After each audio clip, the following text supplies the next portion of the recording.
There is something magical about your T-shirt, though. There is. Yeah, What's going on there? there's news on Indiana Jones 5.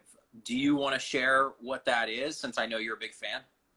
I'm a huge fan, man. And apparently, there's been news that Indiana Jones 5 is moving on, and with unfortunately with the new director. And I'm saying unfortunately because when you think about Indiana Jones, you cannot think about it without Harrison Ford or without Steven Spielberg.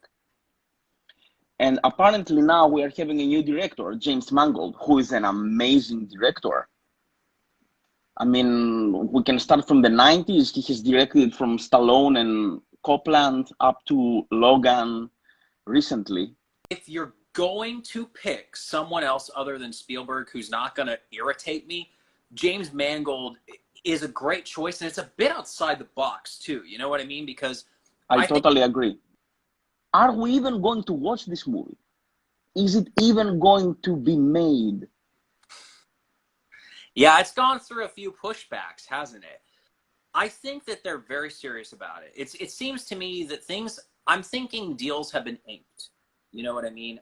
I think James Mangold is officially on. I'm hearing word that John Williams is completely ready to do another score. So I think that it's moving forward, and Spielberg is 100% on as producer, and I think he wants to see it get made. And maybe he doesn't want to see it end on the note that Crystal Skull left off on. I don't know if that's true, though, but I'm just kind of speculating a little bit. You would think he'd want to direct it, but maybe he's got a lot on his schedule. He just knows Harrison Ford's getting older, and he just goes, this is the last chance, and I don't even know if it's going to work. Maybe with Spielberg, I don't know, because honestly, he's one of my favorite directors of all time. Yeah, when you have an actor who's nearing 80 or 82, whatever it is, that's the question I have is, do we want to watch that? Do we want to watch him do it at that age? This isn't Liam Neeson I want to, personally. Yeah. You do? I want to. I do. As long as it is written nicely. Because there is no way you can make him run up and down anymore. You could 12 years ago. You could. He had some jumps here and there, even though mostly was on a motorbike with Matt. But it was doable. Right. You could have him fly a plane. You could have him shoot a gun. You could have him drive a vehicle in a high-speed chase. You could have him use the whip. Outside of that, you're right. I don't see the jumping. I don't see all the running and gunning. Stallone, even in Last Blood, not to get off track, doesn't seem like he's doing what he did in First Blood Part 2. And that's smart, and it's handled that way. I think that if they could pull it off this time around with Harrison Ford, it'd be great. Mm-hmm. And they need to maybe play it from that angle of, hey, this is probably going to be the last one. I also want to mention, I don't want them to take the easy route where we just try and retcon everything that came before it for the sake of getting this in a way that they're going to think is going to please fans and make sense. I mean, if Shia has to be in the movie as his son at some point, I'm not saying he has to tag along like the last film, but if he needs to make an appearance or if he needs to just be in 30 minutes, I'm not writing the script, so I don't know. But if that has to happen, don't shy away from it. No pun intended. There we go again. So put him in the movie, because make the best possible film with what you have and work with the continuity of the series. You know what I'm saying? I don't want them. Mm-hmm. It doesn't mean he has to go swinging through the jungle and then the monkeys come by. I know everybody likes to mention that. It doesn't mean you have to go way over the top. You can keep it pretty grounded, but still have all of these other pieces that you've put together. You can use all of that to your advantage. This movie was supposed to start, I think, a couple of years back, so it keeps getting further and further out, which when you have somebody aging like that, you got to be careful with how far you push something back, of course. Do you remember the secrecy when it came to Crystal Skull? Vaguely. It was nothing. You couldn't find anything. It was so tightly wrapped. You couldn't find the picture until the first day of shooting that they showed a picture of Harrison Ford in his fedora. And then everyone was like, whoa, so it's really happening. Right. Yeah, and that's a good way to do it. You know, there's going to be so much hype going into an Indiana Jones film. What's interesting, though, is that when that came out in 2008, I think you still had a generation where everyone had seen the Indiana Jones pictures. And I wonder if doing it now, they're going to have to kind of reel in Generation Z. I don't think all of Gen Z has seen any of the Indiana Jones movies. I mean, there's many of them. What you just said is extremely on the spot, because you are totally right.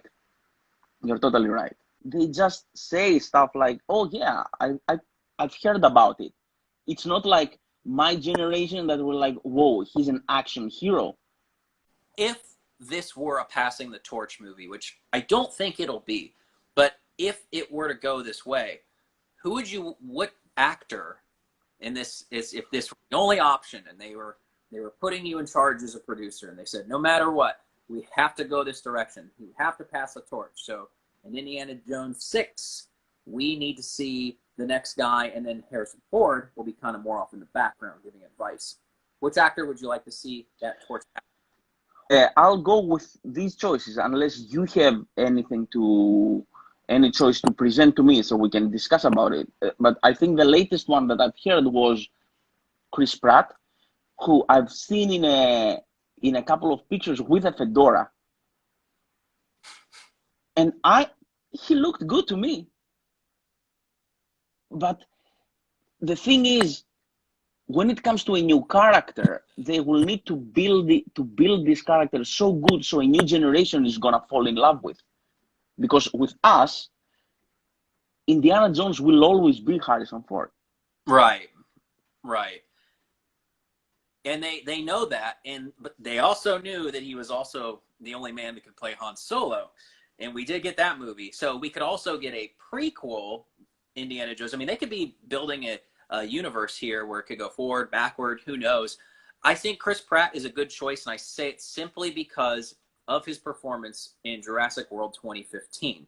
In that movie, he played an Indiana Jones-esque character. He kind of resembled Indy in a way. He was influenced by him. He wasn't doing a complete parody, you know, and botching it horribly and people going, oh God, this is embarrassing. He was actually channeling it quite well. And what's a shame is that the director of Fallen Kingdom forgot to remind him to do this, and instead he just showed up on set playing Chris Pratt instead of the character Owen, who has that Indy vibe to him. Do you have any other choices except Well, this? so the name I heard floated prior to Chris Pratt being up for consideration, which I think is sort of Spielberg's doing. There's some evidence for that. The name I heard before this was Bradley Cooper, which at first I thought was kind of a bizarre choice. Yes. I thought about it some more. I thought about this. So actually, if you look at a lot of the promotional work for this one, there are certain shots where you could kind of see it in the nose and maybe the facial structure. If you could see him in the hat and all the gear, I actually think that he would resemble him maybe a little bit closer. And I'm also wondering, maybe there's a movie I'm not remembering with Cooper in it, or perhaps there were some screen tests. This could be very possible of him doing this and people going, wow, that's actually pretty damn good. This beat our expectations. So that's the other name that comes to mind, but probably only because I've heard it floated around prior to that. The thing that comes to mind is when I first heard the Daniel Craig name for the James Bond movie, the James Bond character, and I was so against it. And thank God I'm not working in casting or something like this. But when Daniel Craig became my favorite James Bond of all time. Yeah, well, that's funny you mentioned that, because have you seen the movie Cowboys and Aliens, where he's actually Yes. and they have him wearing some similar just because of the feel of that movie. I think that if you were to dye his hair brown, maybe it would work, and you gave him an American accent, it could really blow us away. So actually, you know what? I'm jumping on board with this Daniel Craig idea. I'm going to go ahead and add that to my list, because I hadn't considered that, and it was kind of right in front of us the whole time. Jon Favreau put him up for us to think about. That's not a bad choice, man. I like that. We will see. We will see, Pete. Let's see. Let's hope that everything is gonna happen, that they are going to look after him, and we are going to be there for sure.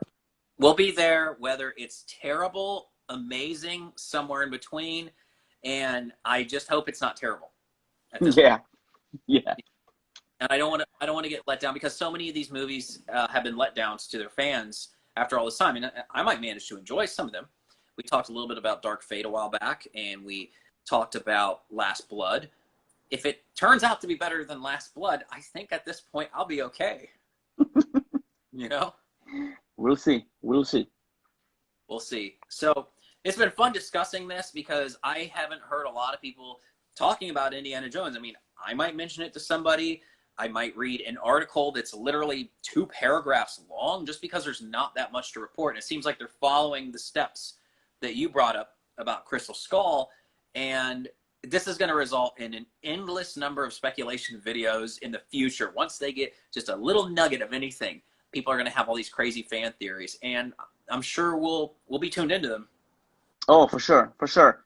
Pete, it was very nice talking to you, and Likewise, we are gonna see each other next Saturday. Saturday for me, sorry. Friday for you. Saturday for you and Friday for me. Exactly. Yep. So have fun in Hong Kong. We'll definitely talk about something new next week, and take care, man. You too, man. Bye. See ya.